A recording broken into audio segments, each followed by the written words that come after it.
A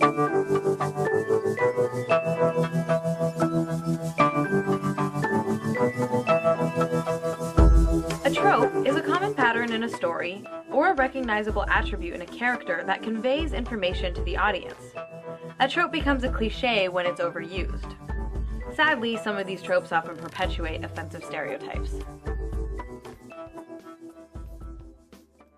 Every now and then in Hollywoodland, a character that's identified as feminist will magically make his way through the production process and appear on our television screens.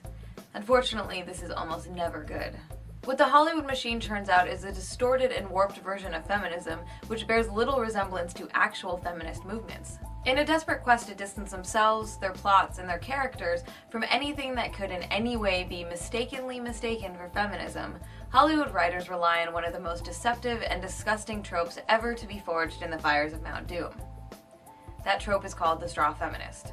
In television and movies, the straw feminist works by deliberately creating an exaggerated caricature of a feminist, which writers then fill with a bunch of oversimplifications, misrepresentations, and stereotypes to try to make it easy to discredit or delegitimize feminism. The goal is to make feminists and our movements look completely ridiculous, over the top, and unnecessary. In terms of media representation, one of the most disturbing examples of the straw feminist can be found in the third season of Veronica Mars. Sadly, the Veronica Mars writing team turned the last season into a train wreck, partially by introducing a group of straw feminists as the villains in the series. Characters like these serve to undermine and discredit feminist movements, but they also serve to separate female leads who are smart and strong and witty, in this case Veronica, from any association with feminism. The straw feminist character is part of a fictional post-feminist world that only exists in Hollywood. The trope is a tool that's used to promote the fallacy that everyone is already equal. What's exceptionally frustrating is these characters often bring up legitimate feminist concerns about women's rights and women's equality, but those concerns are quickly undermined by the writers making the characters seem over the top, crazy, and extremist. For example, the straw feminist appears in Married with Children as Marcy Darcy, the irritating and pompous neighbor. In this case, the straw feminist is coded as the castrating wife who emasculates and dominates her docile, stupid husband. We see this trope repeated in Rugrats with Phil and Lil's mother, who Wikipedia describes as quite the jock and women's liber. And we can also recognize her as a straw feminist because of the giant woman symbol on her sweater. Much like Marcy, she's framed as the castrating wife who barks orders at her submissive husband.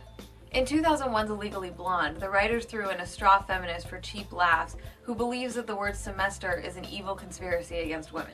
Take the word semester, okay? This is a perfect example of this school's discriminatory preference of semen to ovaries. That's why I'm petitioning to have next term be referred to as the winter ovester. Another problematic example comes from the Powerpuff Girls episode Equal Fights in the third season.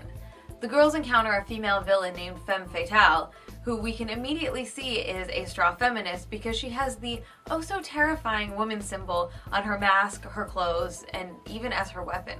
The episode begins with the traditional pan around Townsville, showing us that gender inequality is not a problem. A city where everyone gets their fair turn. Even boys and girls on the playground get along. Your turn, Jenny. Think fast. Oops. Very funny, Joey. You're gonna get it.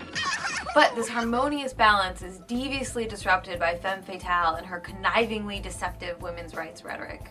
Curiously though, Femme Fatale brings up some pretty valid points about the lack of female faces on American Money, or the lack of female superheroes in pop culture. Surely you've noticed. Female superheroes aren't nearly as revered as male superheroes. Sure they are. There's Supergirl, Batgirl. They're so lame. Merely extensions of their male counterparts. The girls are influenced by Femme Fatale's malicious rhetoric to see benign, routine, everyday things as a conspiracy against women and against them personally. The writers of the Powerpuff Girls have carefully created a fantasy world without gender oppression, so that they can have the girls start seeing oppression where none exists.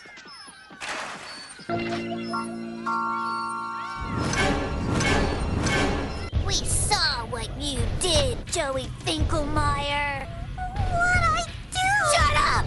Don't play dumb with us. I finally caught up on all the housework, and all that's left is your room. If you could take care of that, please. I'll just do it later. Why don't you get some big, strong man to save your precious city? Or, better yet, why don't you stop making women do your dirty work and do it yourself? The problem problem is, all of these things that the Powerpuff Girls are complaining about are actually happening. Girls are getting bullied on schoolyards, and women are overwhelmingly responsible for household duties. Women are being institutionally oppressed all the time in nearly every facet of our lives. Once again, this trope is used to separate the Powerpuff Girls from any notion that they could in any way possibly be feminist characters. Because, you know, awesome, funny, world-saving, independent young women, but, you know, not feminist.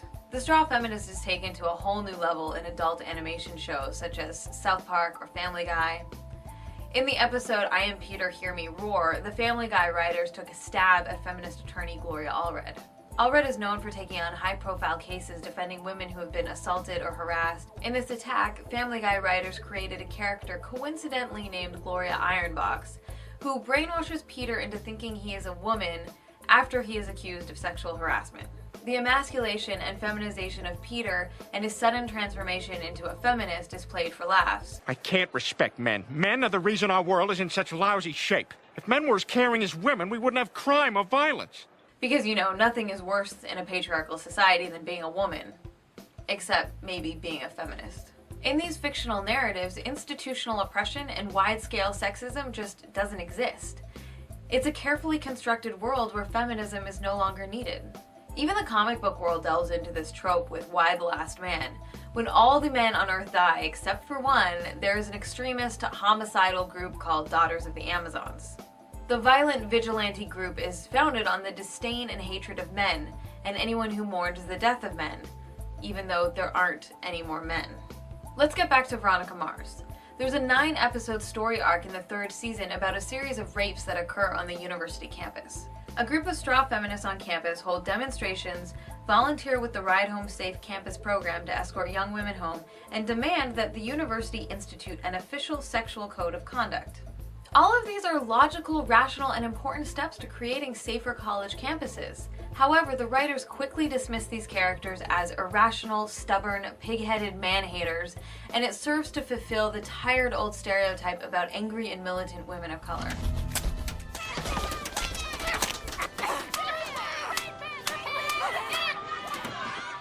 The writers of Veronica Mars take the straw feminists to an obscene level by actually having them fake a rape in order to blame the fraternity. Women lying about sexual assault is a grossly overused myth.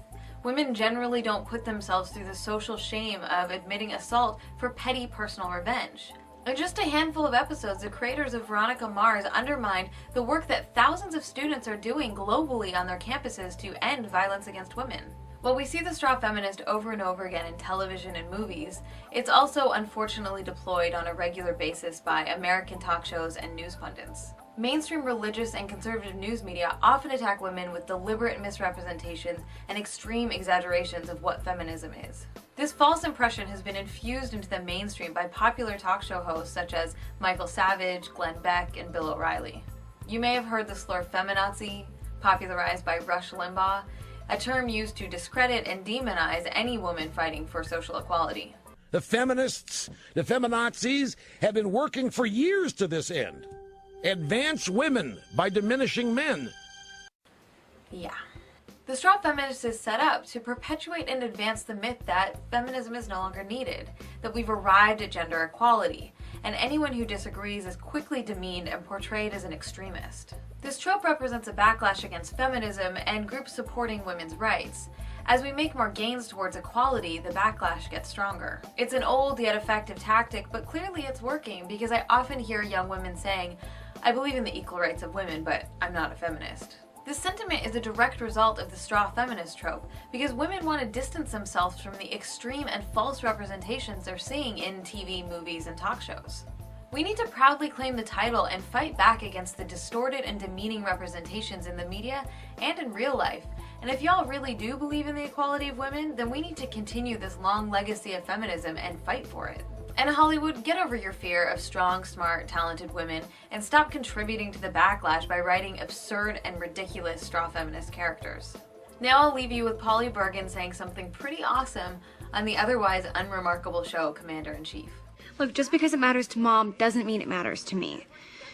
I mean, I'm no feminist. So you don't believe that women should have rights equal to those of men? Oh, well, of course I do. It's just... Well, then, Might I suggest, my dear, that you look up the definition of feminist? Feminists don't have a sense of humor. Feminists just want to be alone. Boo hoo hoo hoo.